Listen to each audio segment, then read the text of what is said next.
ಇದೊಂದು ಕಾಲ್ಪನಿಕ ಕಥೆ, ಕೇವಲ ಮನರಂಜನೆಯ ಉದ್ದೇಶದಿಂದ ಮಾಡಿದ್ದಾಗಿದೆ. ವಯಸ್ಕರಿಗೆ ಮಾತ್ರ. ಕಥಾ ಭಾಗ ರಾಗಿಣಿ ಅಕ್ಕ. ನನ್ನ ಸ್ನೇಹಿತರೊಬ್ಬರು ಅವರ ಅಕ್ಕನ ಜೊತೆ ನಡೆದ ಘಟನೆ ಇದು. ನನ್ನ ಹತ್ತಿರ ಹಂಚಿಕೊಂಡದ್ದನ್ನು ಯಥಾವತ್ತಾಗಿ ಕಥೆಯ ರೂಪದಲ್ಲಿ ಬರೆದಿದ್ದೇನೆ. ಇದು ಈ ಕಥೆಯ 4ನೇ ಭಾಗ. ಓದಿ ನಿಮ್ಮ ಅಭಿಪ್ರಾಯವನ್ನು ತಿಳಿಸೋದನ್ನು ಮರಿಬೇಡಿ. ಮುಂದುವರೆದ ಭಾಗ. ರಾತ್ರಿ 8 ಗಂಟೆಗೆ ತಮ್ಮನ ರೂಮಿಗೆ ಬರುವುದಾಗಿ ಅಕ್ಕ ತಿಳಿಸಿದ್ಲು. ಹಾಗಾಗಿಯೇ ಆ ಸಮಯಕ್ಕಾಗಿ ಅವನು ತೊರಿತಿದ್ದ. ಆಗಲೇ ರಾತ್ರಿ 8 ಗಂಟೆ ಆಗಿತ್ತು. ಪ್ರಸಾದ್ ಮಹಡಿಯಿಂದ ಇಳಿದು ಊಟಕ್ಕೆ ಅಂತ ಬರ್ತಿದ್ದ. ಎಲ್ಲರೂ ಒಟ್ಟಿಗೆ ಕೂತು ಊಟಕ್ಕೆ ಕುಳಿತರು. ಪ್ರಸಾದ್ ಊಟ ಮುಗಿಸಿ ರಾಗಿಣಿಗೆ ಕಣ್ಣು ಹೊಡೆದ. ಮತ್ತು ಕಣ್ಸನ್ನೆಯಲ್ಲಿ ಬರೋಕೆ ಸೂಚನೆ ಕೂಡ ನೀಡ್ತಿದ್ದ. ಹಾಗೆ ಕೈ ತೊಳೆದು ಅವನು ಮೇಲೆ ತನ್ನ ರೂಮಿಗೆ ಹೊರಟ. ಅವನು ತುಂಬ ಎಕ್ಸೈಟ್ ಆಗಿದ್ದ. ರಾಗಿಣಿ ಊಟ ಮಾಡಿ ಮುಗಿಸಿ ಕೈ ತೊಳೆದು ಬಂದಳು. ಈಗ ಅಮ್ಮನ್ನ ಏನಾದರೂ ಮಾಡಿ ಒಪ್ಪಿಸ್ಬೇಕಲ್ಲ ಅಂತ ಯೋಚನೆ ಮಾಡ್ತಿರ್ಬೇಕಾದ್ರೆ, ಅಮ್ಮ, ನಾನಿವತ್ತು ಪ್ರಸಾದ್ ಜೊತೆ ಮಲಗ್ತೇನೆ, ಏನೋ ತಪ್ಪು ತಿಳ್ಕೊಬೇಡ ಅಮ್ಮ, ತುಂಬ ಸಮಯ ಆಯಿತು ನೋಡು, ಅವನ ಜೊತೆ ಮಾತಾಡಿ ತುಂಬ ದಿನಾನೇ ಕಳೆದೋಯ್ತು, ನನಗಂತೂ ಮಾತಾಡೋಕೆ ತುಂಬ ಇದೆ, ಹೇಗೋ 2 ಬೆಡ್ರೂಮ್ ಇದೆ ಅಲ್ವಾ ಅಂದ್ಲು ಪ್ರಥಮ. ಅಮ್ಮ, ನಾನು ಬರ್ತೀನಿ ಅಂದ ಆ ಪುಟ್ಟ ಮಗು. ರಾಗಿಣಿ, ಬೇಡ ಪುಟ್ಟ, ನೀನು ಬೇಡ, ನೋಡು ನಿನ್ನ ಅಜ್ಜಿ ಇಲ್ವಾ ಇಲ್ಲಿ, ಅವ್ರ ಜೊತೆ ಮಲಗು, ಪಾಪ ಅವ್ರು ಒಬ್ಬರೇ ಆಗಿಬಿಡ್ತಾರಲ್ವೇನೋ ಕಂದ ಅಂದ್ಲು ಪ್ರಥಮ. ಹಾಂ ಸರಿ ಅಮ್ಮ ಅಂದ ಬೇಸರದಿಂದ. ಅಮ್ಮ, ಏನು ಮಾತಾಡ್ಬೇಕು ನಿಮಗೆ, ಸಂಜೆ ತಾನೇ ಅಷ್ಟೊಂದು ಮಾತಾಡಿದ್ರಲ್ಲ, ನೋಡಿದರೆ 2 ಅವರ್ ಆಚೆನೇ ಬಂದಿಲ್ಲ, ಇನ್ನೆಷ್ಟಿದೆ ಮಾತಾಡೋಕ್ಕೆ, ನೀವೇನು ಹೆಂಗಸ್ರಾ ಅಂತ ಕೇಳಿದ್ಲು ಅಮ್ಮ. ರಾಗಿಣಿ, ಅದು ಅಮ್ಮ, ನನಗೂ ಅಕ್ಕ ತಂಗಿರಿದ್ರೆ ಹಂಚ್ಕೋಬೋದಿತ್ತು, ನನಗಿರೋನೇ ಒಪ್ತಮ್ಮ, ಎಷ್ಟು ದಿನ ಆಯಿತು ಅವನ ಹತ್ರ ಸರಿಯಾಗಿ ಮಾತಾಡಿ, ಅದಕ್ಕೆ ಸಂಜೆ ನೀನು ನೋಡಿದ್ರೆ ಕರೆದೇ ಬಿಟ್ಟೆ ಅಂತ ಸರಿಯಾಗಿ ಮಾತಾಡೋಕ್ಕೆ ಆಗಿಲ್ಲಮ್ಮ ಅಂತ ಹೇಳಿದ್ಲು ಮನಸ್ಸಲ್ಲೇ ನಗುತ್ತಾ. ಅಮ್ಮ, ಅಯ್ಯೋ ಸರಿ ಆಯಿತು ಹೋಗು, ಆದರೆ ಬೆಳಗ್ಗೆ ಬೇಗ ಎದ್ದು ಬರಬೇಕು, ಅಡುಗೆಗೆ ಸಹಾಯ ಬೇಕಾಗತ್ತಮ್ಮ, ನನಗೆ ಮಂಡಿ ನೋವು, ನಿನ್ಗೆ ಗೊತ್ತಿರೋ ಹಾಗೆ ನನ್ನ ಮೇಲೆ ಹತ್ತು ಬರೋಕ್ಕೆ ಆಗೋದೇ ಇಲ್ಲ ಅಂತ ಹೇಳಿದ್ಲು. ನೀನೇ ಬೇಗ ಎದ್ದು ಬಾ ಅಂತ ಹೇಳಿದರು ರಾಗಿಣಿ. ಅದಕ್ಕೆಲ್ಲ ತಲೆ ಕೆಡಿಸ್ಕೋಬೇಡಮ್ಮ, ಆಯಿತು ನಾನು ಬೇಗ ಬಂದುಬಿಡ್ತೀನಿ, ಗುಡ್ ನೈಟ್ ಪುಟ, ಅಜ್ಜಿಗೆ ಹಿಂಸೆ ಕೊಡಬಾರ್ದು ಅಂತ ಹೇಳಿ ಮಹಡಿಯನ್ನು ಹತ್ತಿದ್ಲು. ಪ್ರಸಾದ್ ರೂಮ್ನ ಬಾಗಿಲನ್ನು ಬಡಿದು ಕರೆದ್ಲು. ಮನೆ ತಲುಪಿ ಬೆಡ್ರೂಮ್ನಲ್ಲಿ ನಾನು ಜೊತೆಗೆ ತೆಗೆದುಕೊಂಡು ಬಂದಿದ್ದ ನನ್ನ ಡಬಲ್ ಬೆಡ್ಶೀಟ್ಗಳನ್ನು ಆಸಿ ರೆಡಿ ಮಾಡಿಟ್ಟು ಬರುವಿಕೆಗಾಗಿ ಕಾದು TV ನೋಡುತ್ತಾ ಕುಳಿತಿದ್ದ ಪ್ರಸಾದ್. ಸರಿಯಾಗಿ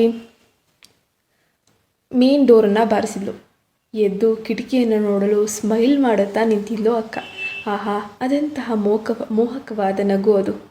ಇದೇ ನಗು ಅವನನ್ನು ಸೆಳೆದಿದ್ದು ಎಂದುಕೊಳ್ಳುತ್ತಲೇ ಬಾಗಿಲು ತೆರೆದು, oh welcome to my Shalu darling ಅಂತ ಸ್ವಾಗತಿಸುತ್ತಾ ಒಳಗೆ ಕರೆದ. ಮತ್ತೆ ಬಾಗಿಲನ್ನು ಭದ್ರಪಡಿಸಿ, ಯು ಸಿಂಪ್ಲಿ ಲುಕ್ ಗಾರ್ಜಿಯಸ್, ನೋಡು ನೈಟಿಯಲ್ಲಿ ಎಷ್ಟು ಚೆನ್ನಾಗಿ ಕಾಣ್ತಿದ್ಯಾ, ಇನ್ನು ಸೀರಿಯಲ್ಲಂತೂ ನೋಡೋಕ್ಕೆ ಆಗಲ್ಲ, ಆ್ಯಂಡ್ ಐ ಕ್ಯಾನ್, ನನಗಾಗಿ ಉಣಬಡಿಸಲು ತಯಾರಾಗಿರುವೆಯಾ ಎನ್ನುವಂತೆ ಆಹ್ವಾನಿಸ್ತಿದ್ದ. ಸರಿ, ಬೇಗ ಒಂದು ರೌಂಡ್ ಮುಗಿಸ್ಬೇಕು ಅಂತ ನಿರ್ಧರಿಸಿ ಸೀದಾ ಅವಳನ್ನು ರೂಮಿಗೆ ಕರೆದೊಯ್ದ. ರಾಗಿಣಿ, ಅಯ್ಯೋ ರಾಮ, ಯಾಕೋ ಇಷ್ಟು ಅರ್ಜೆಂಟು, ನಿಲ್ಲೋ, ಫಸ್ಟು ಬಾಗಿಲು ಮುಚ್ತೀನಿ ಅಂತ ನಗುತ್ತಾ ಚಿಲಕವನ್ನು ಹಾಕ್ತಿದ್ಲು. ಅವನತ್ತ ತಿರುಗಿ, ಈಗ ಬಾ, ಬಾಗಿಲೆಲ್ಲ ಭದ್ರಪಡಿಸಿದ್ದೀನಿ ಅಂತ ಹೇಳಿದ್ಲು ರಾಗಿಣಿ. ಅವನ ಅವಸರವನ್ನು ನೋಡಿ ನಗುತ್ತಾ, ನಿಧಾನ ಕೊಣು, ಅದೇನೋ ನಿನಗೂ ಮದುವೆ ಆಗಿದೆ, ನನಗೂ ಮದುವೆ ಆಗಿದೆ, ಇದೇನು ಹೊಸ ಥರ ಅನ್ನಿಸ್ತಾ ಇದೆ ಅಂದ್ಲು. ಪ್ರಸಾದ್, ನಿನ್ನಂಥ ರಾಣಿ ಸಿಕ್ಕಾಗ ನನಗೆ ಪ್ರತಿ ಸಲವೂ ಹೊಸದು ಅಂತ ಅನಿಸುತ್ತೆ, ನಿಧಾನ ಮಾಡೋದು ಅಂತ ಹೇಳಿ ಮುದ್ದಾಡ್ತಿದ್ದ. ಅಷ್ಟರಲ್ಲಿ ರಾಗಿಣಿ ತಕ್ಷಣಕ್ಕೆ ಗಂಡನ ಫೋನ್ ಬೇರೆ ಬಂದುಬಿಡ್ತು. ಅಯ್ಯೋ, ಇವರೊಬ್ಬರು ಇವಾಗ ಯಾಕೆ ಫೋನ್ ಮಾಡ್ತಿದ್ದಾರೆ, ಶಿವಪೂಜೆಲಿ ಕರಡಿ ಬಿಟ್ಟ ಹಾಗೆ ಅಂತ ಬೈದುಕೊಳ್ಳುತ್ತಾ ಅವಳು ರಿಸೀವ್ ಮಾಡಿ, ಹಲೋ ರೀ ಅಂದ್ಲು. ಗಂಡ, ಹಲೋ ರಾಗಿಣಿ, ಹೇಗಿದೆಯೇ, ನಿನಗೆ ಹೇಳಿದ್ನಲ್ವಾ ಇಲ್ಲಿ ದೆಲ್ಲಿಯಲ್ಲಿ ಮನೆಯ ಕೊಡುವ ವಿಚಾರವನ್ನು, ಅದರ ಸೆಟಲ್ಮೆಂಟ್ ಕೂಡ ನಾಳೆ ಆಗ್ತಿದೆ ಕಣೆ, ನಾನಿನ್ನು 2-3 ವಾರಗಳ ನಂತರ ನಿಮ್ಮನ್ನು ಅಲ್ಲಿಂದ ಕರ್ಕೊಂಡು ಹೋಗ್ಬಿಡ್ತೀನಿ ಆಯಿತಾ, ಎಲ್ಲ ಪ್ಯಾಕ್ ಮಾಡಿ ರೆಡಿ ಇಟ್ಕೊಂಡಿರಿ. ಪ್ರಸಾದ್ ಯಾರು ಅಂತಲೇ ಕೇಳುತ್ತಲೇ ತಲೆ ಎತ್ತಿದ. ನೀ ಸುಮ್ಮನಿರೋ, ನಮ್ಮ ಯಜಮಾನ್ರು ಅಂತ ಪಿಸುಧ್ವನಿಯಲ್ಲಿ ಹೇಳಿದ್ಲು ರಾಗಿಣಿ. ಹಾಂ ಕೇಳಿಸ್ತಿದೆ ರೀ, ಹೇಳಿ, ನೀವು ನಿಧಾನವಾಗೇ ಬನ್ನಿ, ಪರವಾಗಿಲ್ಲ, ಏನೂ ಸಮಸ್ಯೆ ಇಲ್ಲ, ಆರಾಮಾಗಲಿ, ನಾನಿಲ್ಲಿ ಅಮ್ಮನ ಮೇಲೆ ಚೆನ್ನಾಗಿದ್ದೀನಿ ರೀ. ಗಂಡ, ಏನಾಯಿತು, ಹೇಗೇಗೋ ಶಬ್ದ ಮಾಡ್ತಿದ್ಯಾ, ಯಾಕೆ? ರಾಗಿಣಿ, ಅಯ್ಯೋ ಏನಿಲ್ಲ ರೀ, ಅದಾ ಹುಷಾರಿರಲಿಲ್ಲ, ಸ್ವಲ್ಪ ಚಳಿ ಜ್ವರ ಇತ್ತು, ಚಳಿ ಆಗ್ತಾಯಿದೆ, ಹಾಗಾಗಿ ನಡುಗ್ತಿದ್ದೀನಿ ಅಂತ ಹೇಳಿದ್ಲು. ಗಂಡ: ಓ ಹೌದಾ, ಮೆಡಿಸಿನ್ ತೊಗೊಂಡು ಮಲಗು, ನಾನು ಇಲ್ಲ ಅಂತ ನಿನಗೆ ಹುಷಾರು ಕೂಡ ಆಗೋಯ್ತಾ? ಪ್ರಸಾದ್ ಅವಳ ಮುಖವನ್ನು ನೋಡ್ದ. ರಾಗಿಣಿ: ಹಾಂ ಆಯಿತು ರೀ, ನಂಗೆ ತುಂಬ ಸುಸ್ತಾಗ್ತದೆ, ಮೆಡಿಸನ್ ತಗೊಳ್ತಾ ಇದ್ದೀನಿ, ಮಲಗಬೇಕು ಅಂದ್ಲು. ಅವನನ್ನು ನೋಡಿ ಕಣ್ಣು ಹೊಡೆದು ಮತ್ತೆ ನಗ್ತಿದ್ಲು. ಗಂಡ: ಮತ್ತೆ ನಮ್ಮ ಪುಟ್ಟ ಇಲ್ಲಿ ಏನು ಮಾಡ್ತಿದೆ? ರಾಗಿಣಿ: ರೀ, ಸಮಯ ಟೈಮ್ ಎಷ್ಟಾಗಿದೆ? 10 ಗಂಟೆ. ಅವನು ಅಮ್ಮನ ಜೊತೆ ಆರಾಮಾಗಿ ಮಲಗಿದ್ದಾನೆ ರೀ. ಗಂಡ: ಹಾಂ ಹಾಗಿದ್ರೆ ಫೋನ್ ಇಡ್ತೀನಿ, ನೀನು ಹುಷಾರಾಗಿರು, ಮೆಡಿಸಿನ್ ತೊಗೊಂಡು ಮಲಗು ಅಂತ ಹೇಳಿ ಕಾಲ್ ಕಟ್ ಮಾಡ್ದ. ಹಾಂ ರೀ ಸರಿ, ನಾನು ಹುಷಾರಾದ್ಮೇಲೆ ನಿಮ್ಗೆ ಕಾಲ್ ಮಾಡ್ತೀನಿ ಅಂತ ಹೇಳಿ ಕಾಲ್ ಕಟ್ ಮಾಡಿದ್ಲು. ಪ್ರಸಾದ್: ಏ ಅಕ್ಕ, ಭಾವನಿಗೆ ಯಾಕೆ ಇಷ್ಟೊಂದು ಸುಳ್ಳು ಹೇಳ್ತಿದ್ಯಾ? ರಾಗಿಣಿ: ಮತ್ತೇನು, ನನ್ನ ಮುದ್ದಿನ ತಮ್ಮನ ಜೊತೆ ಆಟ ಆಡ್ತಿದ್ದೀನಿ ಅಂತ ಹೇಳಬೇಕಿತ್ತಾ ಅಂದ್ಲು ನಗುತ್ತಾ. ಅಷ್ಟರಲ್ಲಿ ಕೆಳಗಿನಿಂದ ತಕ್ಷಣ ಇನ್ನೊಬ್ಬರು ಅಮ್ಮ ಕಾಲ್ ಮಾಡಿಟ್ಟಿದ್ದಾರೆ. ಈ ಕಡೆ ರಾಗಿಣಿಗೆ ಕೋಪ ಹೇರಿ ಹೋಗ್ತಿದೆ. ಯಾಕೆ ಒಬ್ಬರಾದ್ಮೇಲೆ ಇವತ್ತೇ ಈ ಥರ ಫೋನ್ ಮಾಡಿ ಕಾಟ ಕೊಡ್ತಿದ್ದಾರೆ? ಹಲೋ ಹೇಳಮ್ಮ. ಅಮ್ಮ: ಏ ನಿನ್ನ ಮಗ ಪುಟ್ಟ ಅಮ್ಮ ಎಲ್ಲಿ ಅಂತ ಕೇಳ್ತಾ ಇದ್ದಾನೆ ಕಣೆ, ಏನೇ ಹೇಳಿ? ರಾಗಿಣಿ: ಅವನಿಗೆ ಹೇಳು ಬೆಳಗ್ಗೆ ಬರ್ತಾಳಮ್ಮ ಅಂತ, ಇಲ್ಲೇ ಮೇಲೇನೇ ಇದ್ದಾಳೆ ಅಂತ ಹೇಳಮ್ಮ. ಅಮ್ಮ: ನೀನೇ ಯಾಕೆ ಹೇಳಬಾರ್ದು? ರಾಗಿಣಿ: ಏನಿಲ್ಲಮ್ಮ, ಕಾಲಿಗೆ ಇರುವೆ ಕಚ್ಚಿತ್ತು, ಅದಕ್ಕೆ ಕಿರಿಸ್ತೆ ಅಂತ ಹೇಳಿದ್ಲು ನಗುತ್ತಾ. ಅಮ್ಮ: ಏ ನೀನು ಇಲ್ಲೇ ಬಂದುಬಿಡ, ನಿನ್ನ ಮಗ ತುಂಬ ಆಟ ಮಾಡ್ತಿದ್ದಾನೆ, ಪ್ಲೀಸ್ ಬರಲ್ವೇನೆ ಇಲ್ಲಿ?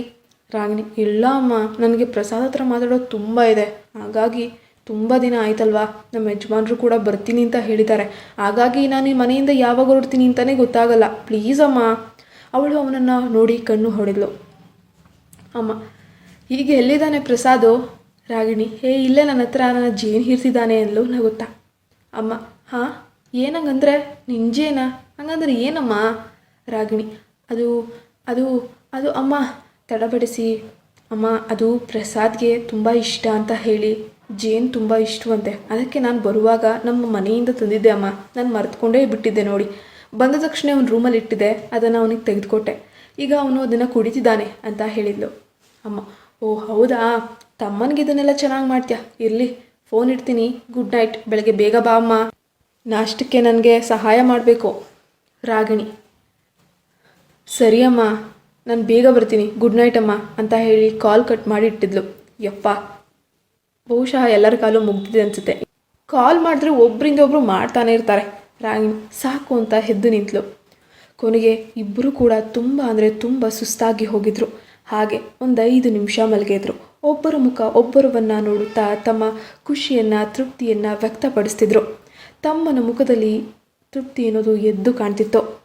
ಕಥಾಭಾಗ ಮುಂದುವರಿಯುವುದು. ಧನ್ಯವಾದ. ದಯವಿಟ್ಟು ನಮ್ಮ ಚಾನಲ್ಗೆ ಸಬ್ಸ್ಕ್ರೈಬ್ ಆಗಿ ಸಪೋರ್ಟ್ ಮಾಡಿ ಸ್ನೇಹಿತರೆ.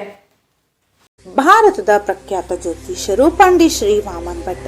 ನಿಮ್ಮ ಯಾವುದೇ ಕಠಿಣ ಗುಪ್ತ ಸಮಸ್ಯೆಗಳು, ಪ್ರೀತಿ, ಪ್ರೇಮ, ದಾಂಪತ್ಯ, ಶತ್ರುನಾಶ, ಮಾಟ, ಮಂತ್ರ, ಭೂಮಿ ವಿಚಾರ, ವ್ಯವಹಾರ, ಹಣಕಾಸಿನ ಸಮಸ್ಯೆಗಳೇನೇ ಇದ್ದರೂ ಶಿರಡಿಯ ರಾಜಗುರುಗಳಿಂದ ತಿಳಿದಿರುವ ಮಾಂತ್ರಿಕ ವಿದ್ಯೆಯಿಂದ ಶಾಶ್ವತ ಪರಿಹಾರ ಮಾಡಿಕೊಡುತ್ತಾರೆ. ನಿಮ್ಮ ನಂಬಿಕೆಗೆ ಇಲ್ಲಿ ಮೋಸವಿಲ್ಲ. ನಂಬಿ ಕರೆ ಮಾಡಿದರೆ ಫೋನಿನ ಮೂಲಕ ಕೂಡಲೇ ನಿಮ್ಮ ಸಮಸ್ಯೆಗಳ ಪರಿಹಾರ ಶತಸಿದ್ಧ. ಹಿಂದೆ ಸಂಪರ್ಕಿಸಿ ಪಂಡಿತ್ ಶ್ರೀ ವಾಮನ್ ಭಟ್ 8971832255 8971832255.